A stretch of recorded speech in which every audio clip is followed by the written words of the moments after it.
I arrived at my sister Laya's wedding with a gift wrapped in silver paper and a stomach tied in knots, prepared to swallow whatever fresh humiliation was planned for me, because that's what I'd always done. Keep quiet, stay small, pretend I didn't mind. But when the wedding planner glanced at her clipboard, smiled that tight, polite smile, and pointed me to a folding chair positioned outside the ballroom near a trash bin where the scent of leftover lilies mixed with bleach, something inside me finally snapped. The lakeside resort was dazzling, every detail curated. Glassy lakes stretching beyond the windows, orchids hanging from chandeliers, candlelight reflected in champagne flutes. All of it a perfect backdrop for the golden child to shine. And there I was, invisible yet again, seated where no one would have to look at me. I smoothed the wine-colored dress I'd spent too much on, the one that fit like armor, and watched through the glass as Mom adjusted Laya's veil, Dad straightened his tie, and every guest gathered in the soft glow of inclusion. When Laya finally appeared, bouquet in hand, veil trailing like smoke, she paused at the door just long enough to smirk in my direction, a silent confirmation that she knew exactly what she was doing. "Guess you don't count," she said, her voice dripping with the same condescending sweetness she'd used our entire lives, as though she were pointing out a fact about math or physics rather than dismissing her sister from her own wedding. And something in me crystallized. I wasn't shocked anymore, not by their neglect nor by her cruelty. But I felt the weight of every exclusion, every forgotten birthday, every time I was told, "You're fine," when I wasn't, pressing against my ribs like a bitter truth finally waking up. I didn't argue, I didn't cry. Instead, I just sat there in the hallway, listening to the muffled music, the clink of glass, the laughter of people who'd been chosen. And I realized that silence didn't protect me. It erased me. As the crowd inside clapped and the DJ announced the first dance, I stood up, tightened my grip on the silver-wrapped box, and made a choice. I wasn't going to sit in the hallway of my own life anymore. Not today, and not ever again. As I stood in the hallway with the steady hum of celebration bleeding through the doors, I thought about the silver box in my hand, the one I'd wrapped carefully the night before, not with lace or love, but with intention and a quiet promise to myself that I wouldn't leave this place empty or unseen. Not again.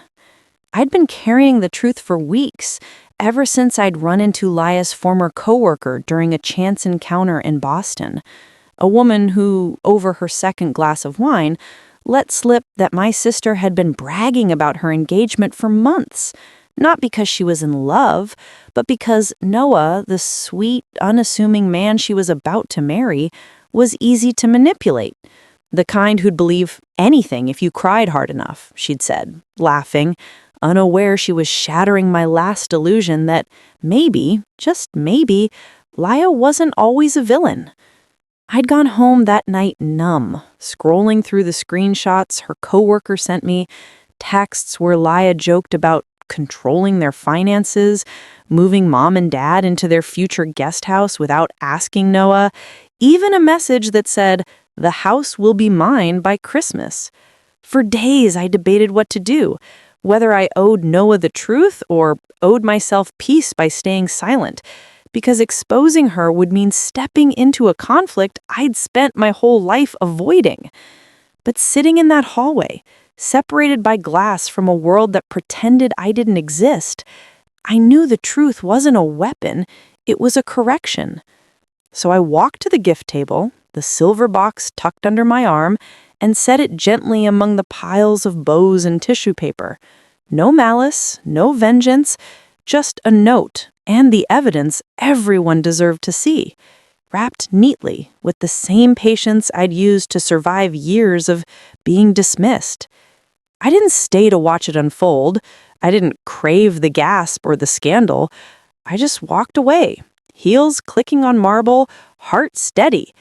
Because for the first time, I wasn't acting out of hurt. I was acting out of clarity. The Vermont air hit me like a baptism, cool, sharp, alive. Behind me, the DJ announced the couple's first dance, and I kept walking toward my car. the hallway disappearing behind me like a doorway I would never enter again. The role I'd been assigned, the quiet one, the overlooked one, no longer fit. I wasn't leaving because I was defeated. I was leaving because I finally decided I deserved to be seen, even if it was by walking away from the people who never bothered to look. Inside the ballroom, the music was still playing when someone suggested they open a few gifts for the guests to enjoy, just a small show of gratitude between dances. And it was all laughter and light until Laya picked up the silver box, my gift, and tugged the ribbon loose with a theatrical smile that began to falter the moment she unfolded the note placed gently atop the glass frame inside. At first it was confusion, then recognition, then something like horror creeping up her perfectly made face as the screenshot spilled out onto the table, pale blue bubbles of deceit printed in stark ink. Noah leaned in, brow furrowed, his expression shifting from curiosity to betrayal as he read lines about prenups, manipulation, tears used like weapons, and the threat of being just another asset in her life plan. The music didn't stop, not all at once. It faded, like someone turning down the dimmer on a chandelier, the room's golden glow flickering as silence thickened in the space where applause had been. A murmur ran through the wedding guests. First a whisper, then a wave. People craning their necks, phones already out, trying to zoom in on the mess unfolding before them. Laya stammered something about privacy, about lies, about me, flinging my name like a weapon across the room. But Noah shook his head, the kind of slow, resigned shake that says, I already knew something was off, and now I'm just seeing it clearly. It's real, he said, voice low but firm, and suddenly the room stilled. He pulled a paper from his jacket pocket, unfolding it with the precision of a man who'd practiced this moment in the mirror. An annulment petition, signed and ready. The gasp that followed wasn't just shock, it was disbelief that the golden child could fall, that the picture-perfect bride could be revealed as flawed, calculating, human. Victoria, his mother, stepped in before Laya could collapse into theatrics, her voice steel-wrapped velvet as she told her future daughter-in-law, "The only thing your sister did was give us the truth." Laya's eyes went wide, wet, angry, desperate, as she looked around for someone to save her. Mom, Dad, anyone? Mom stood frozen, clinging to her champagne flute like it was a life raft. Dad stared at his shoes, hands in his pockets, too tired to intervene. "Apologize to your sister," he said finally, softly, and the words hit the room like a slap. Laya laughed then, a harsh, brittle sound that didn't reach her eyes. Apologize? To Amber? She's not even... But the sentence fell apart before she could finish, dissolving into a sob as her perfect image crumbled. Someone knocked over a chair. Someone else dropped a glass. The DJ turned off the music completely. And for a moment, all you could hear was the ragged sound of Laya's breath as she stared at the evidence of her own undoing. The room emptied slowly, like a tide pulling back from the shore. Guests drifting to the exits, parents whispering to their children, the staff quietly sweeping up shattered crystal and fallen petals. The last thing anyone saw before stepping into the crisp Vermont air was the bride alone under the chandelier, her gown heavy and wrinkled, the bouquet forgotten on the floor beside her, the picture of a woman who had everything until she pushed away the only person who could have held her up. But I wasn't there to witness it. I was already gone.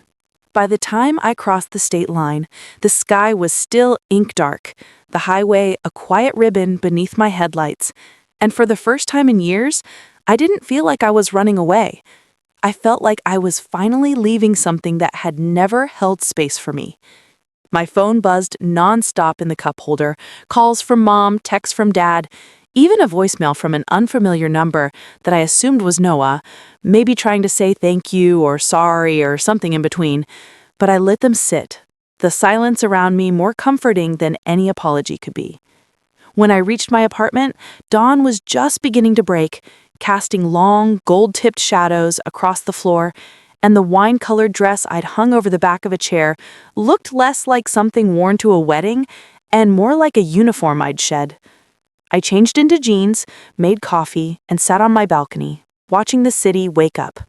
Cars humming slowly to life, pigeons roosting on power lines, steam rising from vents along the sidewalk.